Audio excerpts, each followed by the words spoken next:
کائنات کا ذرہ ذرہ یہ اللہ کے حکم کے اندر جکڑا ہوا ہے.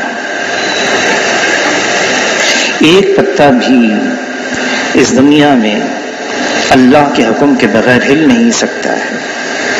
یہاں جو کچھ ہے اللہ کی طرف سے ہے. ہاں ایک ضابطہ اللہ نے مقرر کیا ہے، قانون بنایا ہے. وہ ضابطہ کیا ہے؟ اس کو اللہ نے اپنے کلام پاک میں بیان فرمایا.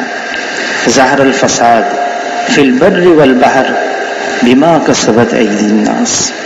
یہ جتنا فساد ہے خشکی اور تری میں، اللہ تعالیٰ انسانوں سے فرما رہے ہیں انسانوں یہ سب تمہارے اپنے ہاتھوں کی کمائی ہے. کرنے والی ذات تو اللہ کی ہے، لیکن جو سبب مقرر کیا اللہ نے اس کائنات کے اندر وہ انسانی اعمال ہیں. انسان اس کو مرکزی حیثیت دی ہے اس دنیا کے اندر، اس کائنات کے اندر. یہ انسان بنا ہوا ہے، اللہ تعالیٰ حالات کو بنا دیتے ہیں. انسان میں بگاڑ آ جاتا ہے، اللہ تعالیٰ حالات کو بگاڑ دیتے ہیں. انسان کا بننا کیا ہے؟ جس عنوان کے تحت اللہ تعالیٰ نے انسان کو اس دنیا میں بھیجا ہے، جس مقصد کے تحت انسان کو دنیا میں بھیجا ہے، یہ انسان اس مقصد پر قائم رہے. یہ انسان کا بننا ہے. وہ مقصد کیا ہے اس کو بھی اللہ نے بیان کر دیا. وَمَا خَلَقْتُ الْجِنَّ وَالْإِنسَ إِلَّا لِيَعْبُدُونِ. اللہ نے جنات کو، انسانوں کو اپنی عبادت کے لیے بنایا ہے، پیدا کیا ہے. إِلَّا لِيَعْبُدُونَ. اور ابن عباس رضی اللہ تعالیٰ عنہ کی تفسیر میں ہے إِلَّا لِيَعْبُدُونَ سے مراد إِلَّا لِيَعْرِفُونَ ہے. اللہ کو پہچاننا، میرا خالق کون ہے، میرا مالک کون ہے، میرا پروردگار کون ہے، میرا پالن ہار کون ہے، میرا حاجت روا کون ہے، میرا مشکل کشا کون ہے. وہ کون ہے جو میری ضروریات کو پورا کر رہا ہے.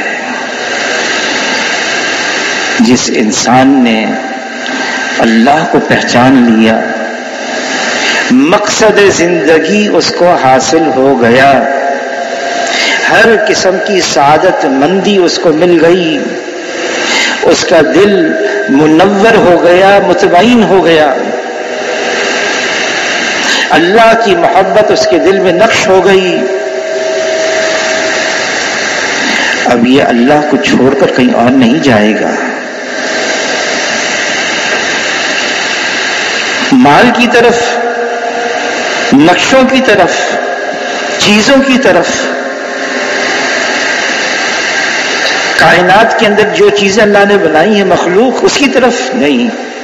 جس نے اللہ کو پہچان لیا وہ صرف اللہ کی طرف دوڑے گا، اس کا رخ صرف اللہ کی طرف ہوگا. فَفِرُّوا إِلَى اللَّهِ. نہ مال کی طرف، نہ مال والوں کی طرف، نہ نقشوں کی طرف، نہ نقشے والوں کی طرف، نہ عہدوں کی طرف، نہ عہدے والوں کی طرف. وہ صرف اللہ کی طرف دوڑے گا. اور جس دل میں صرف اللہ سے امید ہوتی ہے، جس دل میں صرف اللہ کا خوف ہوتا ہے، وہ دل مطمئن ہو جاتا ہے. اور اگر دل میں اللہ کے علاوہ سے امید ہوتی ہے، اگر دل میں اللہ کے علاوہ کا خوف ہوتا ہے، پھر یہ دل ہمیشہ پریشان رہتا ہے. وہ کیا وجہ ہے کہ جو ہمارا مقصد تھا دنیا میں آنے کا، یہ دنیا کی زندگی جس کے لیے اللہ نے دی، وہ کیا وجہ ہے اس مقصد سے ہٹ گئے. اس دنیا کو ہم نے بڑی چیز سمجھ لیا. فرمایا جب میری امت دنیا کو بڑی چیز سمجھنے لگے گی، اسلام کی ہیبت اور وقت دلوں سے نکل جائے گی۔ دنیا کس کا نام ہے؟ ہر اس چیز کا نام دنیا ہے جو اللہ سے غافل کر دے، بندے اور اللہ کے درمیان آ جائے، اس کا نام دنیا ہے۔ یہی وجہ ہے ایمان والے کے لیے اللہ نے دنیا رکھی نہیں، دین ہی دین ہے، یہ کسب حلال کے لیے نکلا ہے، دین ہے۔ یہ سنت کی نیت سے سنت کے طریقے پر بیت الخلا جا رہا ہے، یہ دین ہے۔ یہ اپنی بیوی کے منہ میں لقمہ دے رہا ہے، یہ دین ہے۔ یہ بیوی کے پاس جا رہا ہے، دین ہے۔ ایمان والے کے لیے تو دین ہی دین۔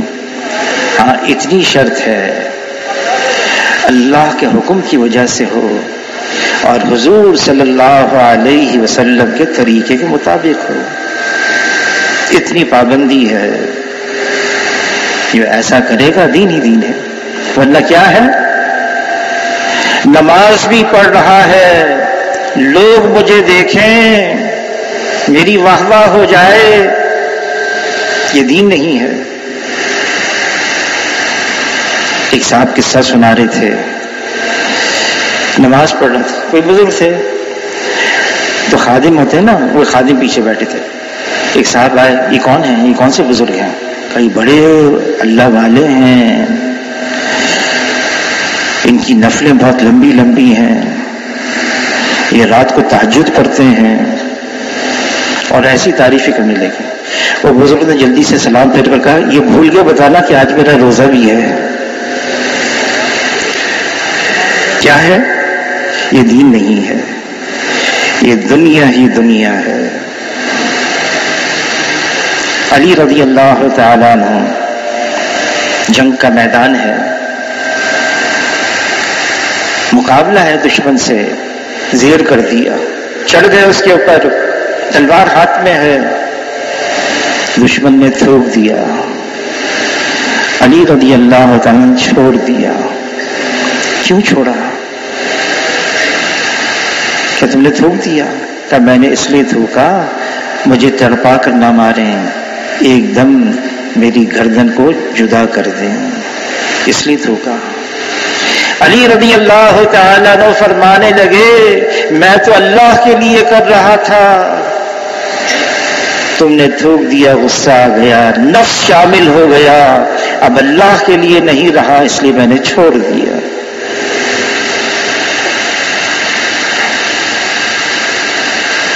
یہ دنیا، حضور صلی اللہ علیہ وسلم فرماتے ہیں، اس کا مفہوم ہے اس دنیا سے بچو، یہ ہاروت اور ماروت سے زیادہ جادو کرنے والی ہے۔ ہمیں اللہ نے دنیا میں دنیا کے لیے نہیں بنایا، الدنیا خلقت لکم، اس دنیا کو ہمارے لیے بنایا ہے۔ پھر آگے فرمایا وَإِنَّكُمْ خُلِقْتُمْ لِلْآخِرَةِ، تمہیں اللہ نے بنایا آخرت کے لیے۔ دنیا اس کا گھر ہے جس کا آخرت میں کوئی گھر نہیں، دنیا اس کا مال ہے جس کا آخرت میں کوئی مال نہیں، دنیا کے لیے وہ جمع کرے جس میں ذرا بھی عقل نہیں۔ یہ دنیا کی محبت ہے جو ہر خطا کی جڑ ہے۔ وصال سے صرف 3 دن پہلے جناب رسول اللہ صلی اللہ علیہ وسلم امت کو پیغام دے رہے ہیں، مجھے اپنی امت پر فقر اور فاقے کا ڈر نہیں، مجھے اپنی امت پر دنیا کی فراوانی کا ڈر ہے۔ فرمایا ہر امت کے لیے ایک فتنہ ہوتا ہے، میری امت کا فتنہ یہ دنیا کا مال ہے۔ جس اللہ نے اس دنیا کو بنایا ہے، جو خالق ہے اور مالک ہے، جو کائنات کا نظام چلا رہا ہے، وہ اللہ اس دنیا کے بارے میں کلام پاک میں فرما رہے ہیں یہ کھیل اور تماشا ہے۔ حضور صلی اللہ علیہ وسلم فرماتے ہیں اگر اس دنیا کی قیمت اللہ کی نگاہ میں مچھر مچھر کے پر کے برابر بھی ہوتی، اللہ تعالیٰ کافروں کو ایک گھونٹ پانی کا نہ دیتے۔ بے قیمت۔ صرف یہ نہیں کسی نے دنیا حاصل کر لی، کچھ نہیں آیا، مچھر کا پر بھی نہیں اس کے پاس، صرف اتنا ہی نہیں، فرمایا جو دنیا کی طرف دیکھتا ہے للچائی ہوئی نگاہوں سے، جو دنیا کے رئیس لوگوں کی طرف للچائی ہوئی نگاہوں سے دیکھتا ہے، وہ آسمانوں کی بادشاہت میں ذلیل سمجھا جاتا ہے، اس کی بھی قیمت ختم۔ حضور صلی اللہ علیہ وسلم سید ولد آدم ہیں، آدم علیہ السلام کی اولاد میں سب سے افضل ہیں، سید الاولین ہیں، سید الآخرین ہیں، جناب رسول اللہ صلی اللہ علیہ وسلم وجہ تخلیق کون و مکان ہیں،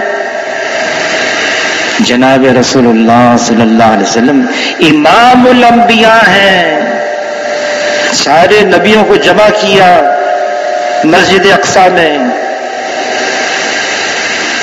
سب جمع ہو گئے، صف بن گئی، پھر امام الانبیاء آئے نماز پڑھانے کے لیے، رحمت للعالمین ہیں۔ دنیا میں کیسی زندگی گزار رہے ہیں حضور صلی اللہ علیہ وسلم، قسمہ پرسی حضور صلی اللہ علیہ وسلم کا سرمایہ تھا، بے سر و سامانی حضور صلی اللہ علیہ وسلم کا سامان تھا، فقر اور فاقہ حضور صلی اللہ علیہ وسلم کا فخر تھا۔ جبرائیل علیہ السلام تشریف لائے، عرض کیا اے اللہ کے رسول، آپ چاہیں اللہ کی طرف سے پیشکش ہے، آپ چاہیں آپ کو ملک النبیہ بنا دیا جائے، نبوت کے ساتھ بادشاہت دی جائے۔ ایسے تھے انبیاء علیہ السلام میں، سلیمان علیہ السلام، داؤد علیہ السلام، یوسف علیہ السلام کو بھی مصر کی حکومت دے دی۔ جبرائیل علیہ السلام آئے، عرض کیا اے اللہ کے رسول، آپ چاہیں آپ کو ملک النبیہ بنا دیا جائے، نبوت کے ساتھ بادشاہت دی جائے، یا آپ چاہیں آپ کو عبد النبیہ بنا دیا جائے، نبوت کے ساتھ بندگی۔ حضور صلی اللہ علیہ وسلم نے جبرائیل علیہ السلام کی طرف دیکھا، حضور کے مشیر تھے جبرائیل علیہ السلام۔ حضور صلی اللہ علیہ وسلم فرماتے ہیں، جس کا مفہوم ہے میرے دو مشیر آسمانوں پر ہیں، دو مشیر زمین پر ہیں۔ آسمانوں کے مشیر کون ہیں؟ جبرائیل علیہ السلام ہیں، میکائیل علیہ السلام ہیں، اور زمین میں اللہ نے دو مشیر کون سے دیے ہیں؟ فرمایا ایک ابو بکر ہیں اور ایک عمر ہیں۔ تو جبرائیل علیہ السلام کی طرف دیکھا، حضور صلی اللہ علیہ وسلم نے جبرائیل علیہ السلام نے ہاتھ کا اشارہ کیا نیچے کی طرف، عبد النبیہ کو پسند کر لیا۔ جبرائیل علیہ السلام تشریف لائے، اے اللہ کے رسول، آپ چاہیں آپ کے لیے مکے کے پہاڑ کو سونے کا بنا دیا جائے، اور جہاں آپ چلیں یہ سونے کا پہاڑ آپ کے ساتھ چلے۔ اس پر حضور صلی اللہ علیہ وسلم نے دعا مانگی، اے اللہ ایک دن کھانے کو ملے، اتنا مل جائے کہ کمر سیدھی ہو جائے، اس پر تیرا شکر ادا کروں، اور ایک دن میرا فاقے سے گزرے، اس پر میں صبر کروں۔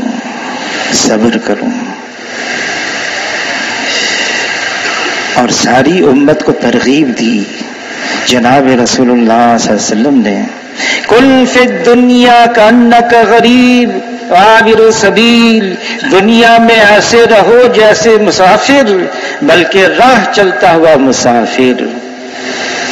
کس سے فرما رہے ہم سے؟ سلمان فارسی رضی اللہ تعالیٰ عنہ گورنر تھے علاقے کے، بڑی زاہدانہ زندگی گزاری، عمر بھی بہت اللہ نے طویل دی ان کو. گورنر بنایا گیا درخت کے نیچے، وہیں سارا کام، وہیں سونا، ادھر ہی بسترا، سارے دفتر وہیں.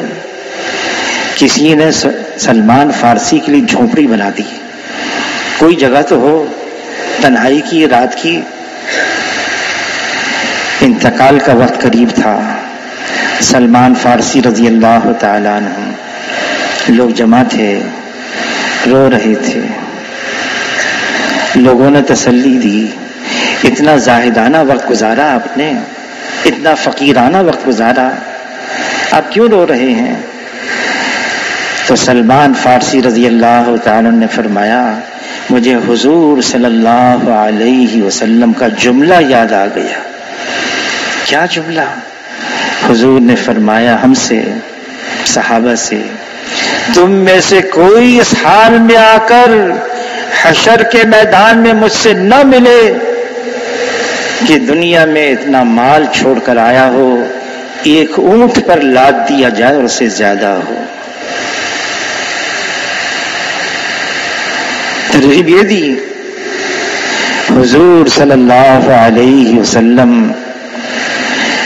مکان کیسا تھا؟ عائشہ رضی اللہ تعالیٰ عنہ فرماتی ہیں 9 سال جس مبارک حجرے میں میں نے حضور صلی اللہ علیہ وسلم کے ساتھ وقت گزارا، 9 سال وہ مبارک حجرہ، وہ تو جنت کا ٹکڑا ہے، کتنا بڑا تھا. عائشہ رضی اللہ تعالیٰ عنہ فرماتی ہیں اگر رات کو حضور صلی اللہ علیہ وسلم نماز کی نیت باندھ لیتے، سجدے کا وقت آتا، حضور صلی اللہ علیہ وسلم اپنا ہاتھ مبارک میرے پاؤں پر رکھتے، میں سمجھ جاتی سجدے کا وقت آیا ہے، پاؤں کو سکیڑتی، حضور صلی اللہ علیہ وسلم کے لیے سجدہ کرنے کے لیے جگہ بناتی. مختصر اتنا.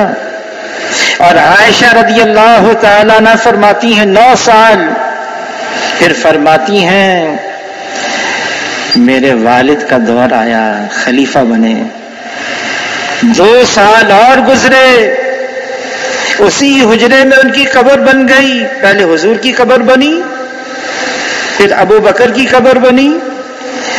اور عائشہ رضی اللہ تعالیٰ عنہ فرماتی میں اسی حجرے میں رہنے لگی. اسی حجرے میں کتنی جگہ ہوگی؟ کون ہے عائشہ رضی اللہ تعالیٰ عنہ؟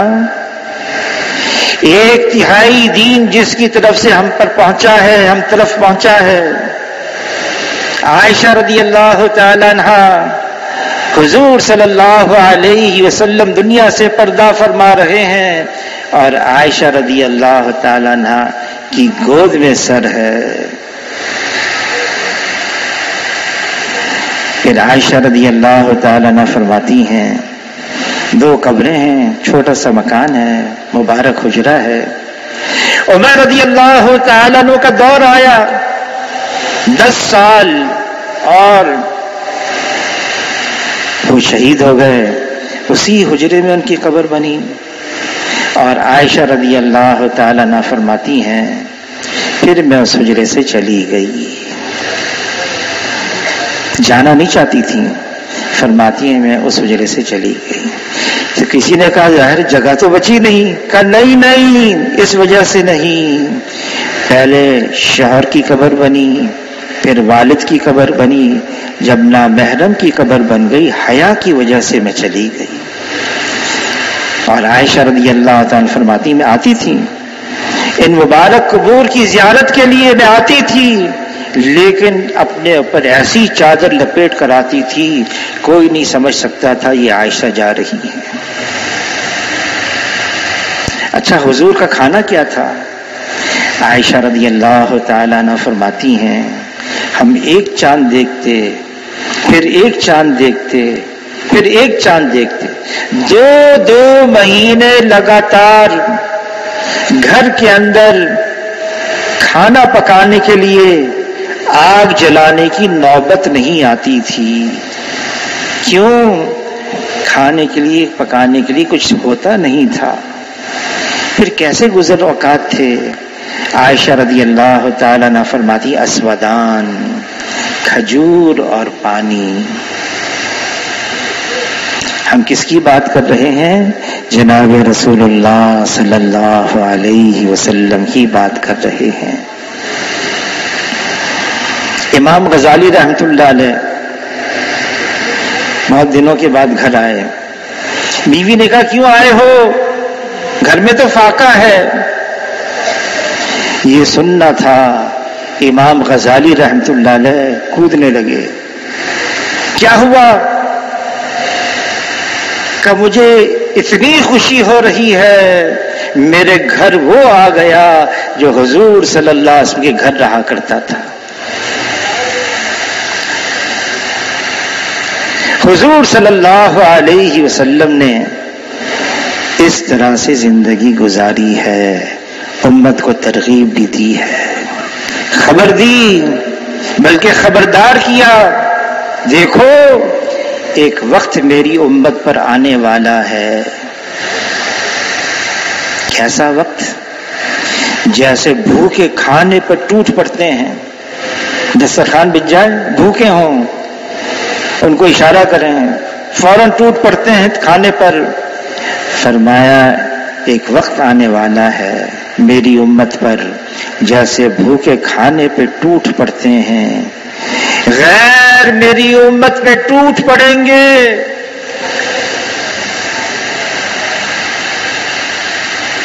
اے اللہ کے رسول، کس وجہ سے؟ کہ ان کی حیثیت ایسی ہوگی جیسے سمندر کا جھاگ ہوتا ہے.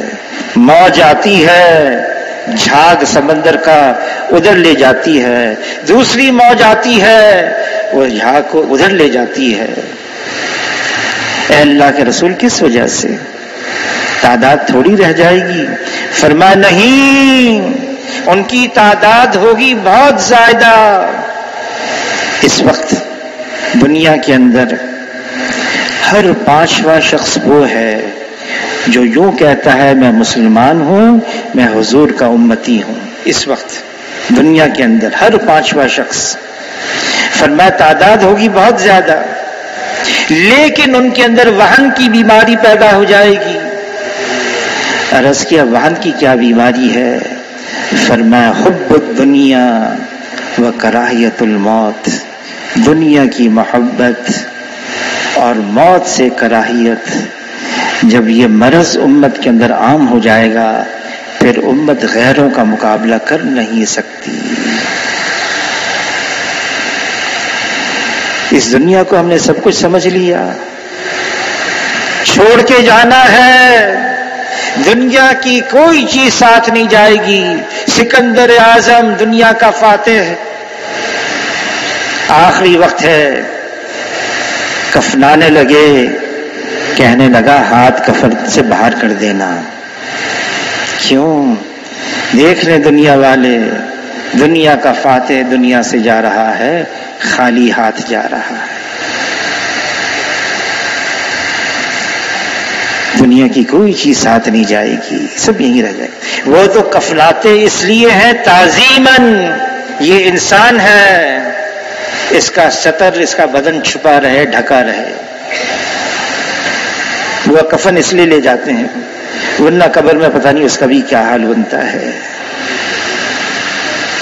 حضور صلی اللہ علیہ وسلم نے ہمیں تعلیم دی ہے، بتایا ہے دنیا میں کیا کرنا ہے، کیوں آئے ہیں، مقصد کیا ہے. دنیا بنانا مقصد نہیں ہے، بلکہ جو دنیا کا خالق اور مالک ہے اس کو پہچاننا ہے، اس کو راضی کرنا ہے. معرفت اللہ، اللہ کی معرفت، اللہ کو پہچاننا. جیسے اللہ ہے وہ ایک ہے، اکیلا ہے، یکتا ہے، تنہا ہے، اللہ کا کوئی ساتھی نہیں، اللہ کا کوئی سانجی نہیں، اللہ کا کوئی نظیر نہیں، اللہ کی کوئی مثال نہیں، اللہ کا کوئی مثل نہیں، اللہ جیسا کوئی نہیں، وہ وحدہ لا شریک لہ ہے۔ جس نے اللہ کو پہچان لیا پھر تو اللہ سے قرب حاصل کرے گا، اللہ کے ساتھ تعلق بنائے گا۔ اللہ کے ساتھ تعلق مضبوط کرنا یہ ہمارا مقصد ہے۔ اور یہ جو ایام ہے نا، ایام یہ ذی الحج کے عشرہ، یہ اتنا بہترین زمانہ ہے اللہ کا قرب اور اللہ کا تعلق حاصل کرنے کا۔ حضور صلی اللہ علیہ وسلم یہی فرماتے ہیں، دن میں روزہ رکھنا ایسا ہے جیسے اس نے 1 سال روزے رکھے، رات کو عبادت کی ایسا جیسے لیلۃ القدر میں عبادت کی، اور 9 ذی الحجہ کا روزہ رکھا۔ تو حضور صلی اللہ علیہ وسلم فرماتے ہیں، جس کا مفہوم ہے مجھے امید ہے اللہ کی ذات سے اس کے پچھلے 1 سال کے گناہ معاف ہو گئے، اور آئندہ آنے والا 1 سال اس کے بھی گناہ معاف ہو گئے۔ اللہ نے راتوں کی قسم کھائی، ان راتوں کی، والفجر ولیال عشر، کیا ہے؟ اللہ کا قرب حاصل کرو۔ آج ہم دنیا کی چیزوں میں اتنے لگے ہوئے ہیں، اس کی لذت تو مل گئی ہمیں، گناہوں کی لذت سے تو ہم واقف ہو گئے، اللہ کے قرب اور تعلق کی لذت۔ دل تو ہے صنم آشنا، تجھے ملے گا کیا نماز میں؟ دل اللہ کے اغیار سے بھر دیا، اللہ کے غیر سے بھر دیا۔ یہ اللہ نے ہمیں جو اعضاء دیے نا، بدن دیا ہے، سر ہے، سر میں آنکھ ہے، کان ہے، ناک ہے، منہ ہے، دھڑ میں ہاتھ ہے، پاؤں ہیں، پھر بدن کے اندر دل ہے، سارے اعضاء ہیں، یہ اللہ نے دیے ہیں، ہمارا کوئی کمال نہیں۔ میرے سینے میں جو دل دھڑک رہا ہے یہ میرے اختیار میں نہیں ہے۔ آدمی سوتا ہے نا، دل دھڑک رہا ہے، باتیں کر رہا ہے، دل دھڑک رہا ہے، اس کے اختیار میں ہی۔ اور اگر یہ دل کہے میں تھک گیا، اب نہیں ہوتا، تو کیا ہوگا؟ یہ انسان جس کا دل اس کو روک سکتا ہے، نہیں نہیں ابھی نہیں تھکو، وہ کہہ تھک گیا، ختم۔ یہ دل اللہ کی تجلی گاہ ہے، اس دل کو اللہ نے اپنے لیے مختص کیا ہوا ہے۔ جناب رسول اللہ صلی اللہ علیہ وسلم فرماتے ہیں، انسان کے جسم کے اندر گوشت کا لوتھڑا ہے، یہ صحیح ہو گیا سارا بدن صحیح ہے، یہ بگڑ گیا سارا بدن بگڑا ہوا ہے۔ یہ گوشت کا لوتھڑا انسان کا دل ہے۔ دل کا بننا کیا ہے؟ دل کا بننا یہ ہے، اس دل میں صرف اللہ ہو، اللہ کا یقین ہو، اللہ کا قرب اور تعلق ہو، اس کے علاوہ کچھ اور نہ ہو۔ مال کی محبت، نقشوں کی محبت، دنیا کی چیزوں کی محبت، دل تو فاسد ہو گیا، دل تو ناپاک ہو گیا، یہ دل گندا ہو گیا۔ اور اللہ تعالی، اللہ میں کوئی کمی نہیں، کوئی کجی نہیں، کوئی خامی نہیں، اللہ تعالی یکتر ہر عیب سے پاک اور صاف ہے۔ دل گندا ہے، یہ دل اب اللہ کی تجلی گاہ نہیں بنے گی۔ یہ زمین اللہ کو نہیں سما سکتی، یہ آسمان اللہ کو نہیں سما سکتا، مومن کا دل ہے یہ اللہ کو سما سکتا ہے۔ اللہ کی معرفت، لا الہ الا اللہ، یہ معرفت کا کلمہ ہے۔ اس کلمے کو اللہ نے لا سے شروع کیا ہے، نفی، انکار، لا، اللہ کے علاوہ جو کچھ ہے وہ اللہ کا غیر ہے، وہ اللہ کے سوا ہے، وہ اللہ کا ما سوا ہے، اور جو اللہ کا غیر ہے وہ اللہ کے بغیر کچھ کر نہیں سکتا ہے۔ اس دل کو پاک کیا جائے اللہ کے غیر سے. یہ بڑی محنت ہے. اللہ کے غیر کو، اس کے تاثر کو دل سے نکالنا. اس دل میں صرف اللہ ہو اور اللہ کے علاوہ کچھ اور نہ ہو. مخلوق، اس کو تو اللہ نے بنایا ہے، یہ بنا ہوا ہے، اور جو بنی ہوئی ہو محتاج ہو وجود میں آنے کے لیے، وہ استعمال میں بھی محتاج ہے. سب اللہ کے محتاج ہیں اور اللہ کسی کا بھی محتاج نہیں ہے. اللہ کو کسی کی احتیاج نہیں ہے. یہ اور بات ہے کہ اللہ تعالیٰ کو اپنی تمام مخلوق سے محبت ہے. بغیر کسی حاجت کے، بغیر کسی ضرورت کے اللہ اپنی تمام مخلوق کی تعریف کرتے ہیں. اللہ تعالیٰ ان کی ضروریات کو پورا فرماتے ہیں. یہ اور بات ہے. لیکن قادر مطلق اللہ ہے، کرنے والی ذات اللہ کی ہے. تمام مخلوقات پر اللہ کو کلی اختیار اور کامل تصرف حاصل ہے. جو مخلوق چاہے گی وہ نہیں ہوگا، جو اللہ چاہیں گے وہ ہوگا. مخلوق کا چاہنا محض چاہنا ہے اور اللہ کا چاہنا ہو جانا ہے، اور اللہ کی چاہت ہر چیز پر غالب ہے. فیصلہ اللہ کا، حکم اللہ کا، غلبہ اللہ کا. دنیا کی تمام حکومتوں پر، دنیا کی تمام سلطنتوں پر، دنیا کی تمام بادشاہتوں پر ایک اللہ کی بادشاہت ہے. اللہ کی قوت، اللہ کی طاقت، اللہ کی قدرت اتنی زبردست ہے، کوئی اللہ کو عاجز کر نہیں سکتا، نہ زمین پر نہ آسمان پر. اس دل کو پاک کرنا ہوگا. یہ آزادی اس لیے ہے. دل پاک ہو گیا پھر یہ آنکھیں بھی پاک ہو جائیں گی. یہ آنکھیں پاک ہو گئیں تو کیا کریں گی؟ یہ صرف یہ آنکھیں اپنی عیب کو دیکھیں گی. اوروں کے عیوب سے یہ آنکھیں اندھی ہو جائیں گی. یہ آنکھیں پھر غلط جگہ نہیں دیکھیں گی. یہ زبان خیر کا عادی بن جائے گا. یہ زبان خیر کے علاوہ باقی ہر بات میں خاموش رہے گی. یہ کان وہ سنیں گے جس کو اللہ نے اور اللہ کے رسول نے فرمایا سننے کو، جس سے منع کیا وہ نہیں سنیں گے. یہ ہاتھ، یہ پاؤں، سارے بدن کے اعضاء پھر اللہ کی مرضی منشا کے مطابق بن جائیں گے. لیکن کب؟ جب دل پاک اور صاف ہو جائے گا. اس دل کا قرب، تعلق اللہ کی ذات سے مضبوط ہو جائے گا. اللہ کے قرب میں جو لذت ہے، اللہ کے تعلق میں جو مزہ ہے، اللہ کے انس میں جو شیرینی ہے، اس سے آج ہم واقف نہیں ہیں. کیا ہے؟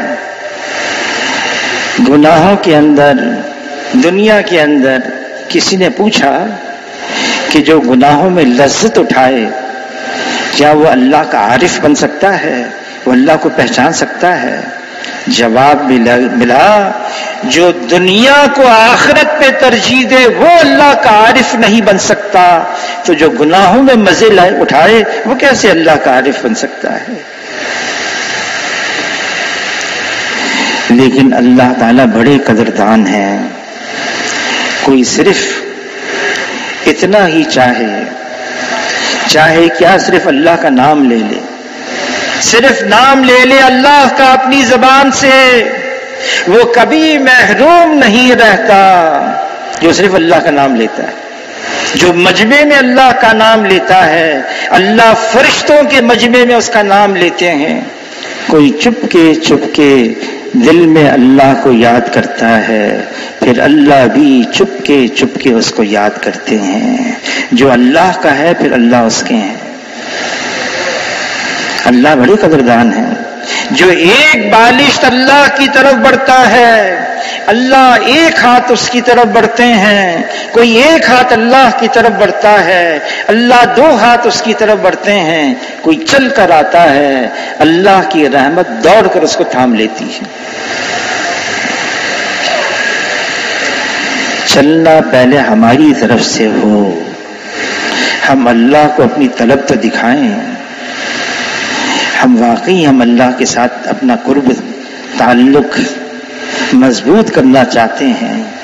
اگر یہ ہے ایسی بات اور اس کے علاوہ چارہ بھی نہیں ہے، کیونکہ اللہ کے نام کے بغیر کوئی کام آسان نہیں، اللہ کی مدد کے بغیر کوئی کام پورا نہیں، اللہ کے ذکر کے بغیر دلوں کو اطمینان نہیں، اللہ کی اطاعت کے بغیر زندگی خوشگوار نہیں، اللہ کی رحمت کے بغیر کوئی مصیبت ٹلتی نہیں، اللہ کی حفاظت کے بغیر کوئی پناہ گاہ نہیں، اور اللہ کی اجازت کے بغیر جنت میں جانا نہیں.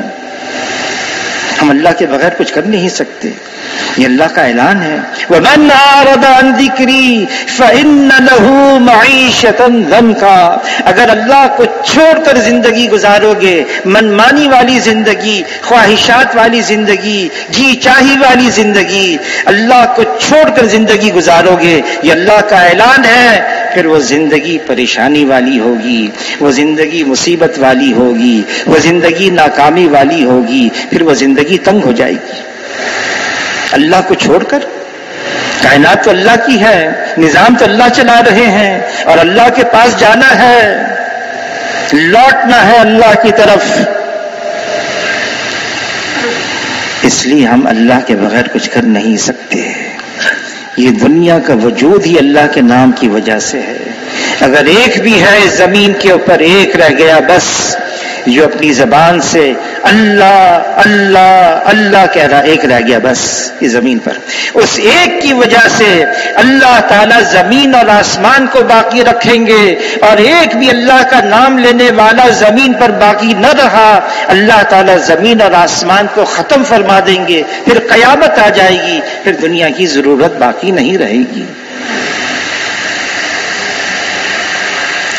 اس اللہ کو پانا ہے. جس نے اللہ کو پا لیا اس نے سب کچھ پا لیا.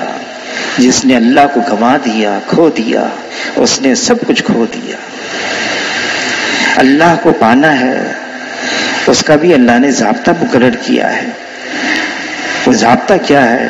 ان کنتم تحبون اللہ فاتبعونی. تم اللہ سے محبت کرتے ہو، تم کہتے ہو میں اللہ کو راضی رکھنا چاہتا ہوں، فاتبعونی حضور صلی اللہ علیہ وسلم کا راستہ ہے، حضور کا طور طریقہ ہے، حضور صلی اللہ علیہ وسلم کی مبارک زندگی ہے. حضور کا راستہ چھوڑ دیں اور پھر اللہ مل جائے، ایسا ہو نہیں سکتا. خلاف پیمبر کسے راہ گزید کہ ہرگز بمنزل نہ خواہد رسید. جو حضور کے راستے سے ہٹ گیا وہ منزل مقصود سے ہٹ گیا، بھٹک گیا، بچھڑ گیا. اب اس کو منزل مقصود نہیں ملے گی، اور منزل مقصود اللہ کی ذات ہے. ہم خود سوچیں، اگر اللہ ہمارے ساتھ ہیں، اللہ کی رضا اور اللہ کی پوری قوت اور طاقت ہمارے ساتھ ہے، تو پھر کس بات کا غم ہے؟ اللہ تعالیٰ کلام پاک میں فرما رہے ہیں الیس اللہ بکاف عبدا. کیا میں اپنے بندوں کے لیے کافی نہیں ہوں؟ اللہ ہمارے لیے کافی ہے. وہ کون ہے جو ہماری مشکلات کو آسان کرتا ہے؟ وہ اللہ ہے. وہ کون ہے جو ہماری بیماری کو صحت سے بدلتا ہے؟ وہ اللہ ہے. وہ کون ہے جو بھٹکے ہوئے کو راستہ بتاتا ہے؟ وہ اللہ ہے. وہ کون ہے جو توبہ کرنے والے کی توبہ قبول کرتا ہے؟ وہ اللہ ہے. وہ کون ہے جو نیکی کرنے والے کو اچھا بدلہ دیتا ہے؟ وہ اللہ ہے۔ اس اللہ کو پانا ہے، حضور کی اتباع میں زندگی گزارنی ہے۔ اور ایک تو یہ ہے حضور کا طریقہ، حضور کا راستہ، اور ایک یہ ہے حضور صلی اللہ علیہ وسلم کا مقصد۔ حضور صلی اللہ علیہ وسلم کا مقصد کیا تھا؟ فرمایا میں دیکھ رہا ہوں لوگ جہنم کی طرف جا رہے ہیں اور ان کی کمر پکڑ پکڑ کر میں ان کو جنت کے راستے پہ ڈال رہا۔ انسانیت کو جہنم سے بچانا ہے، جہنم کے راستے سے ہٹا کر جنت کے راستے پہ ڈالنا ہے، یہ حضور صلی اللہ علیہ وسلم کا مقصد تھا۔ اور حضور نے اس مقصد کو اپنی امت کی طرف منتقل فرما لیا۔ کنتم خیر امت اخرجت للناس۔ اللہ نے اس امت کی تعریف بیان کی، یہ بہترین امت ہے۔ کیوں؟ اس کو نکالا گیا انسانوں کی طرف، انسانوں کی بھلائی کے لیے، انسانوں کی خیرخواہی کے لیے، انسانوں کو رخ پر لانے کے لیے یہ امت ہے۔ انسانیت کو جہنم کے راستے سے ہٹا کر جنت کے راستے پہ ڈالنا ہے۔ حضور صلی اللہ علیہ وسلم نے سارے صحابہ کی تربیت اسی انداز سے فرمائی۔ امام مالک رحمۃ اللہ علیہ فرماتے ہیں کہ حجۃ الوداع کے موقع پر 1.25 لاکھ کے قریب صحابہ کرام موجود تھے، لیکن اگر دیکھا جائے ان 1.25 لاکھ صحابہ میں سے کتنوں کی قبریں ہیں مدینہ منورہ میں، مکہ معظمہ میں، آس پاس درمیانی علاقوں میں، تو امام مالک فرماتے ہیں 10,000 12,000 کی قبریں ملتی ہیں، اس سے زیادہ نہیں۔ یہ صحابہ کرام کہاں گئے؟